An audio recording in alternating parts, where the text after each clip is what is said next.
Hello everyone, myself Ravi Kumar. आज हम लोग स्टैंडर्ड थर्ड का चैप्टर 2 पढ़ेंगे। Subject SST. सब्जेक्ट एसएसटी के चैप्टर 2 में है दी अर्थ, यानी कि पृथ्वी के बारे में हम लोग पढ़ेंगे। तो पृथ्वी के बारे में दिया है कि जैसे कि we live on the planet earth. A planet is a heavenly body.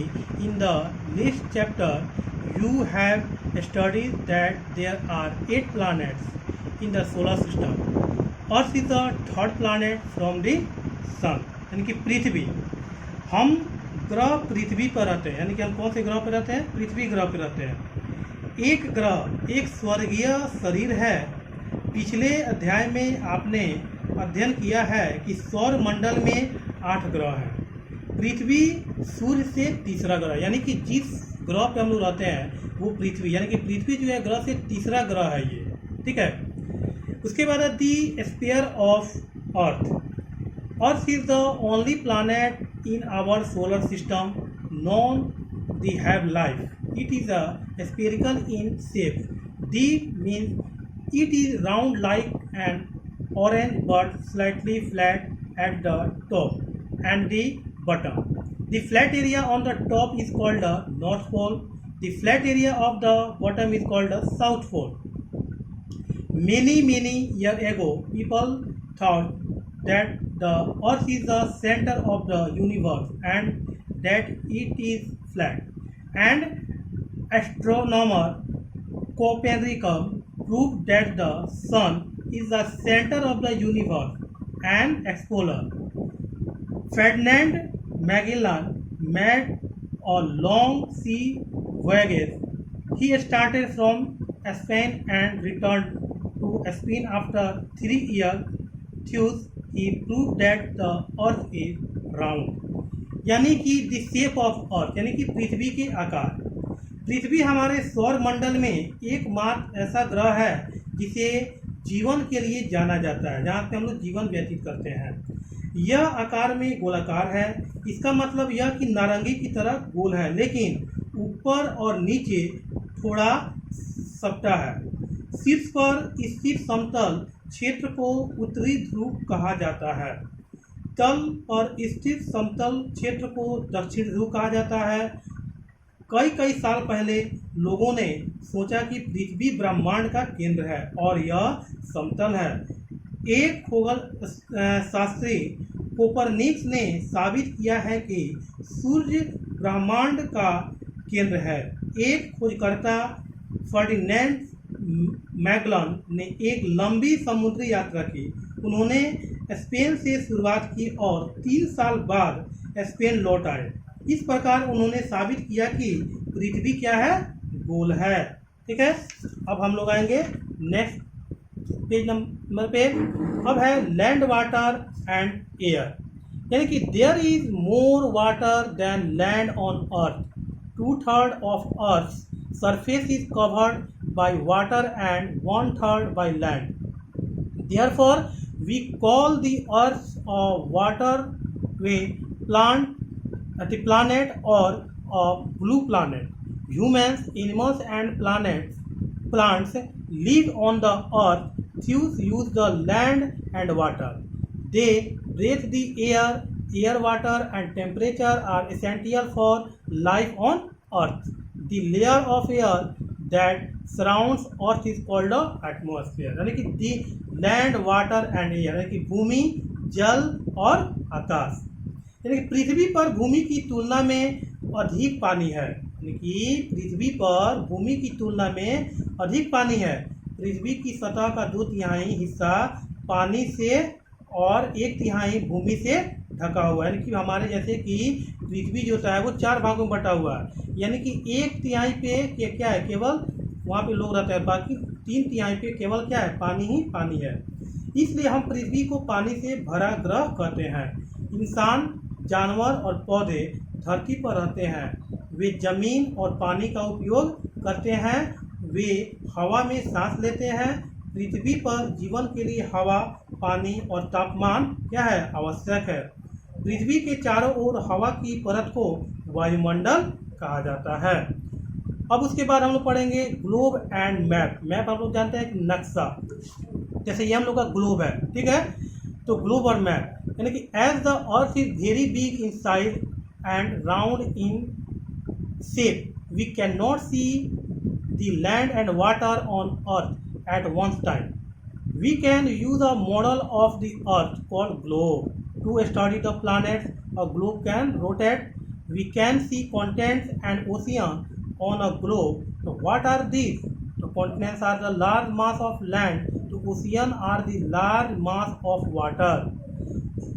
We cannot carry a globe with us and cannot see the earth as a whole. So we as a map, we can carry a map everywhere and see the whole earth on it. Globe map के बारे में हमने आपको बताया कि ये globe है और मैप, जैसा कि पृथ्वी आकार में बहुत क्या है, बहुत बड़ा है और आकार में गोल भी है। हम एक समय में पृथ्वी पर भूमि और पानी नहीं देख सकते हैं, यानी कि हम एक समय में पृथ्वी पर भूमि और पानी नहीं देख सकते हैं। हम ग्रह का अध्ययन करने के लिए पृथ्वी के एक मॉडल का उपयोग कर सकते हैं जिसे ग्लोब कहा जाता है। एक ग्लोब घूम सकता है, हम एक ग्लोब पर महाद्वीपों और महासागरों को देख सकते हैं। ये क्या है? महाद्वीप भूमि के बड़े द्रव्यमान हैं, महासागरों में पानी की बड़ी मात्रा होती है। हम अपने साथ ग्लोब नहीं ले जा सकते और पृथ्वी को समग्र रूप से नहीं देख सकते, इसलिए हम एक मानचित्र का उपयोग करते हैं। हम हर जगह एक नक्शा ले जा सकते हैं और उस पर पूरी पृथ्वी देख सकते हैं। अब हम लोग जाएंगे कॉन्टिनेंट्स के बारे में पढ़ेंगे। There are 7 continents on the earth. क्या क्या है? Asia, Africa, North America, South Africa, Europe, Australia, Antarctica.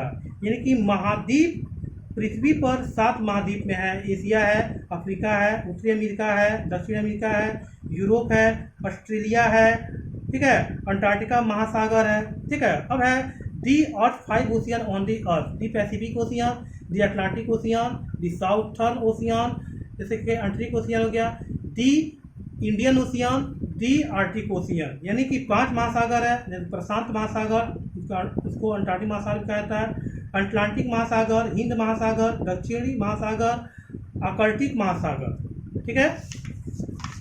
अब हम लोग आएंगे इसके डायरेक्शन के बारे में पढ़ेंगे। Direction, can you find India on the map, in which continents in India located, ठीक है।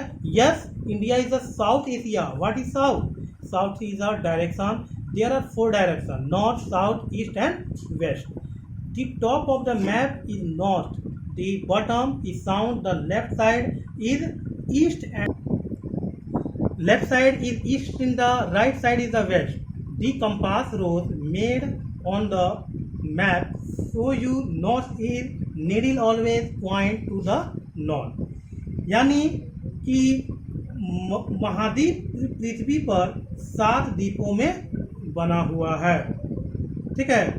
यानी तो हम जानेंगे क्या आप भारत को मानचित्र पर पा सकते हैं, ठीक है। इसके बारे में हम लोग जानेंगे कि क्या आप भारत को मानचित्र पर पा सकते हैं। तो भारत किस महाद्वीप में स्थित है? तो हाँ, भारत दक्षिण एशिया में है। ये कह रहा है कि दक्षिण क्या है?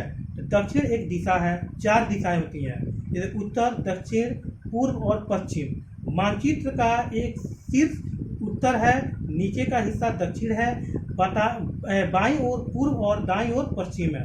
कंपास गुलाब बना मानचित्र पर उसको आपको उत्तर दिखाई देता है, इसकी सुई हमेशा उत्तर की ओर इशारा करती है। जैसे कि यहाँ पे अब हम लोग जानेंगे अर्थ मूवमेंट के बारे में। Earth has been like a top on the imaginary line called axis. The movement is called rotation. It also goes round on the sun at the same time. The movement is called rotation. यानी पृथ्वी धुरी नामक काल्पनिक रेखा पर एक शीर्ष की तरह घूमती है। इस आंदोलन को रोटेशन कहा जाता है। यह उसी समय पूर्व सूर्य से के चारों ओर घूमती है। इस आंदोलन को क्रांति कहा जाता है। जैसे कि यहाँ पे ये दिया हुआ है स्पेस, जैसे कि ये रोटेशन, यानी कि रोटेशन नहीं कि घूमता हुआ, यानी कि यहाँ पे ये नक्शा देखेंगे। फिर यहाँ पे है south pole, earth spin of the axis. अब हम लोग रोटेशन ऑफ अर्थ के बारे में जानेंगे। It takes 24 hours or 1 the day for the Earth to spin around once on its axis. Rotation causes day and night. The part of Earth that faces the sun gets right and has daylight. The parts that does not face the sun become dark and has night time. यानी कि पृथ्वी के घूमने में, पृथ्वी को एक बार घूमने में कितना लगता है? 24 घंटे में एक दिन लगता है, ठीक है ना।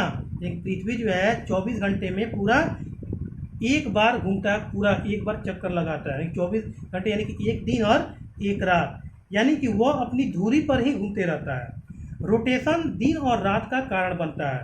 पृथ्वी का वह भाग जो सूर्य का सामना करता है, प्रकाश प्राप्त करता है और दिन का समय होता है। वह हिस्सा जो सूरज का सामना नहीं करता है वो अंधेरा हो जाता है और रात का समय ही होता है। यानी कि रात के समय में ही क्या होता है? अंधेरा होता है। जैसे यहाँ पे रिवोल्यूशन देखेंगे, जैसे कि यहाँ पे सब दिया हुआ है, विंटर हो गया, एटम हो गया, स्प्रिंग हो गया, समर हो गया, ये सन हो गया, यानी कि सन के चारों तरफ घूमते रहता है। उसके बाद है रिवोल्यूशन ऑफ अर्थ, यानी कि अर्थ टेक राउंड और ईयर 364 यानी कि डेज, यानी कि 1/4, यानी कि 1/4 यानी कि 4 सीजन हो गया इसमें, to orbit the sun. This causes season spring, summer, autumn and winter. All the planets move around the sun on a fix part of the orbit. यानी कि सूर्य की परिक्रमा करने में पृथ्वी का लगभग 1 वर्ष लगता है। एक वर्ष में 365 दिन होते हैं। यह मौसम यानी बसंत, ग्रीष्म, शरद ऋतु और सर्दियों का कारण बनता है। सभी ग्रह एक निश्चित पथ पर सूर्य की परिक्रमा करते हुए परिक्रमा करते हैं। तो आज हम लोग का ये सेकंड चैप्टर भी कंप्लीट हुआ और आप लोग जो है यहाँ पे इसका जैसे रीड एंड आंसर है, इसको आप लोग कंप्लीट कर लेंगे। नेम दी फॉलोइंग है, फिल इन द ब्लैंक्स हो गया, मैच दी फॉलोइंग और आंसर क्वेश्चन, ये आप लोग का होमवर्क है, आप लोग कंप्लीट करेंगे और हम फिर उसके बाद इसका क्वेश्चन आंसर PDF में डाल देंगे। तब तक के लिए धन्यवाद।